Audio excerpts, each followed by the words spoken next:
Hello viewers, welcome to our channel maple educational services. আমি অদিতি মুখার্জি বলছি। আজকে 28 মে 2024। আজকে আমি আবার একটি ভিডিও নিয়ে আপনাদের সামনে এসেছি। আমার ভিডিও টপিক হচ্ছে অফবিট কেরিয়ার অপশন নাম্বার 3 এবং সেটি হচ্ছে ফরেনসিক সায়েন্স। ভিডিও শুরু করার আগে বলি, যারা ভিউয়ার্স এবং সাবস্ক্রাইবার আছেন তাদের কাছে অসংখ্য ধন্যবাদ আমাদের চ্যানেলটিকে সাবস্ক্রাইব এবং ভিউ করার জন্য। আগামী দিনে আপনাদের কাছ থেকে আরও বেশি সাবস্ক্রিপশন এবং ভিউ আশা করছি, যাতে করে ম্যাপল এডুকেশনাল সার্ভিসেসের মতো একটি এডুকেশনাল চ্যানেল এগিয়ে যেতে পারে। আপনারা সাবস্ক্রাইব করুন, লাইক করুন, শেয়ার করুন এবং অবশ্যই সাবস্ক্রাইব করুন। এই বলে আমি আমার ভিডিও টপিকে আসছি। ফরেনসিক সায়েন্স হচ্ছে বর্তমান যুগের আইনি ব্যবস্থার একটি অন্যতম অঙ্গ। ফরেনসিক সায়েন্সের ক্ষেত্রটি একটি বৃহৎ ক্ষেত্র, যার মধ্যে আছে বিভিন্ন বিজ্ঞানের বিষয়। ফরেনসিক সায়েন্স হচ্ছে সায়েন্টিফিক প্রিন্সিপালসগুলোর অ্যাপ্লিকেশন ক্রাইম পরীক্ষাকরণের ক্ষেত্রে। এটি একটি উচ্চ ধরনের বিশেষ ধরনের ক্ষেত্র এবং এই ক্ষেত্রটি তাদের জন্য যারা এই ক্ষেত্রের কাজটিকে সিরিয়াসলি নিতে পারে, কঠোর অধ্যয়ন করতে পারবে এবং কাজ করবে ডেডিকেশনের সঙ্গে। একজন ফরেনসিক স্পেশালিস্টের দরকার হয় সিভিল কেসের ক্ষেত্রে একটি হস্তাক্ষরের ভ্যালিডিটি ইস্যুর জন্য, একটি উইলের ক্ষেত্রে, অথবা আইনি ডকুমেন্টের ক্ষেত্রে।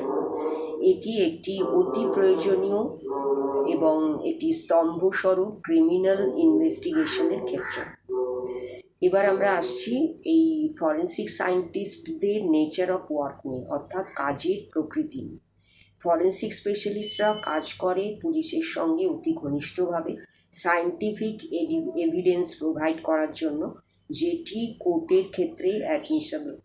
তারা সমস্ত ফিজিক্যাল এভিডেন্সগুলিকে অ্যানালিসিস করে এবং একজন ভিকটিমের যেটি অপরাধের স্থানে পাওয়া যায় এবং সেটিকে কম্পেয়ার করে সেই এভিডেন্সের সঙ্গে যেটি সাসপেক্টের ক্ষেত্রে পাওয়া গেছে এবং এক্সপার্ট টেস্টিমনি প্রোভাইড করে কোর্টে। ফিজিক্যাল এভিডেন্সেসগুলি হলো যেমন অস্ত্র, রক্তমাখা কাপড়ের টুকরো, এক টুকরো কাগজ অথবা ওষুধ, দেহের ফ্লুইড, চুল, হাতের ছাপ, জুতো বা চটি, রক্ত ইত্যাদি। যথার্থ কালেকশন এবং এভিডেন্সের সংরক্ষণ হচ্ছে গুরুত্বপূর্ণ ফাইন্ডিংসের অ্যাকিউরেসির ক্ষেত্রে লাগে।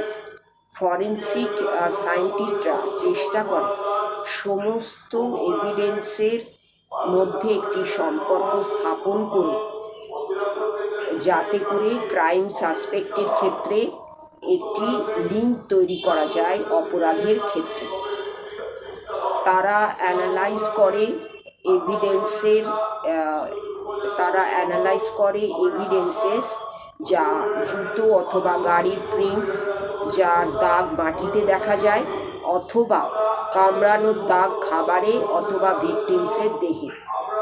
ফরেনসিক এক্সপার্টসরা কেবলমাত্র কী ঘটেছে তারই অনুসন্ধান করে না, তার সঙ্গে কেমন করে ঘটেছে, কখন ঘটেছে, কেন ঘটেছে, কার দ্বারা ঘটেছে সেগুলোরও অনুসন্ধান করে।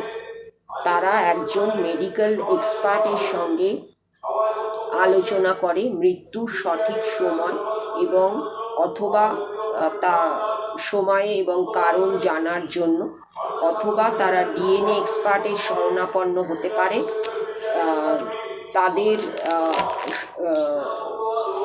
ডিএনএ ম্যাচিংয়ের জন্য। কখনো ফরেনসিক এক্সপার্টসরা সাইকিয়াট্রিক এক্সপার্টেরও সাহায্য নিয়ে থাকে। ফরেনসিক সায়েন্টিস্টদের কাজ ক্রমাগত চ্যালেঞ্জিং এবং অ্যাডভেঞ্চারাস হয়ে উঠছে, কারণ অর্গানাইজড ক্রাইমের সংখ্যা দ্রুত গতিতে বাড়ার জন্য।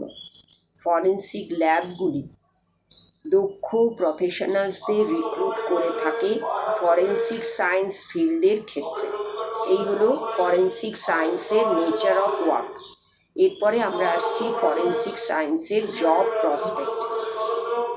ফরেন্সিক এক্সপার্টদের কাজের সম্ভাবনা থাকে বেশিরভাগ ক্ষেত্রে সরকারি ক্ষেত্রগুলিতে, যেমন ল এনফোর্সমেন্ট এজেন্সিস, যেমন পুলিশ, লিগাল অথরিটিস, সরকারি ইনভেস্টিগেটিভ এজেন্সিস এবং বেসরকারি ডিটেকটিভ এজেন্সিসগুলিতে। এই জব প্রসপেক্টের বিষয়টা নিয়ে আমি আবার আপকামিং ভিডিওতে আসছি। আজকে ছিল এই ফরেন্সিক সায়েন্স এবং ফরেন্সিক সায়েন্টিস্টদের নেচার অফ ওয়ার্ক, ফরেন্সিক সায়েন্টিস্টদের জব প্রসপেক্টের কিছুটা অংশ। এর পরবর্তী অংশ নিয়ে আমি আগামীকাল আবার আসব। যারা 10+2 সায়েন্স নিয়ে পড়েছ তারা ফরেন্সিক সায়েন্সের কথা অবশ্যই কেরিয়ার অপশন হিসেবে চিন্তা ভাবনা করতে পারো। এর ক্ষেত্রটি হচ্ছে ব্যাপক এবং খুবই ইন্টারেস্টিং এবং প্রমিসিং একটা ক্ষেত্র, যেখানে একজন স্টুডেন্টের এগিয়ে যাওয়ার ক্ষেত্রে যথেষ্ট ক্ষেত্র প্রস্তুত থাকে এবং সেখানে একজন ফরেন্সিক সায়েন্টিস্ট হিসেবে, ফরেন্সিক এক্সপার্ট হিসেবে প্রতিষ্ঠিত হতে খুব তাড়াতাড়ি একজন প্রতিষ্ঠিত হতে পারে। এবং আজকের যুগে যেভাবে আমরা ক্রাইমের সম্মুখীন হচ্ছি, তাতে করে এই ক্ষেত্রটির কাজ আরও দ্রুত গতিতে বাড়বে বলে আশা করা যায় এবং বাড়ছেও বর্তমানে এবং ভবিষ্যতেও বাড়বে বলে আশা করা যায়। এক্ষেত্রে কাজের কোনো স্কেয়ারসিটি হবে বলে মনে করা হয় না। এই সমস্ত বিষয়গুলো মাথায় রেখে অবশ্যই ফরেন্সিক সায়েন্স নিয়ে আগামী দিনে কেরিয়ার অপশন হিসেবে এগিয়ে যাওয়া যায় এবং সেক্ষেত্রে সাফল্যের চাবিকাঠি হচ্ছে ফরেন্সিক সায়েন্স সম্বন্ধে জ্ঞান লাভ করা, সেই কাজটা সম্বন্ধে প্র্যাকটিক্যাল নলেজ গেইন করা এবং এই দুটোকে একসঙ্গে করে দক্ষতার সঙ্গে এই ক্ষেত্রে প্রবেশ করে এই ক্ষেত্রে এগিয়ে চলা। এই ক্ষেত্রটিতে যেমন কাজের সুযোগ আছে, তেমনি বিভিন্ন বিষয়ে জ্ঞান লাভেরও প্রচুর সুযোগ আছে এবং সেই দুটো কাজ যদি কারুর ভালো লেগে থাকে তাহলে সে অবশ্যই forensic science as a career option হিসেবে নিয়ে এগোতে পারে। যদিও এই কেরিয়ার অপশানসটি হচ্ছে একটি অফবিট অপশন হলেও এখানে কাজের ক্ষেত্র বলুন, শেখার ক্ষেত্র বলুন, কোনো কিছুরই কোনো স্কেয়ারসিটি নেই। সব কিছুতেই এই ক্ষেত্রটি যথেষ্ট প্রমিসিং একটি ক্ষেত্র এবং এই ক্ষেত্রটিতে প্রতিষ্ঠিত হওয়ার জন্য ফরেন্সিক সায়েন্সের ওপরে পড়াশুনো করা এবং প্র্যাকটিক্যাল নলেজ গেইন করা একান্ত প্রয়োজন। তাহলেই এই ক্ষেত্রটিতে একজন দক্ষ ফরেন্সিক সায়েন্টিস্ট হিসেবে প্রতিষ্ঠা লাভ করা যায়। এই বলে আমি আজকে আমার ভিডিওটি শেষ করছি। শেষ করার আগে বলি যে আমাদের যে ইনস্টাগ্রাম পেজ আছে maple educational services, maple education _services, Facebook page maple educational services, blog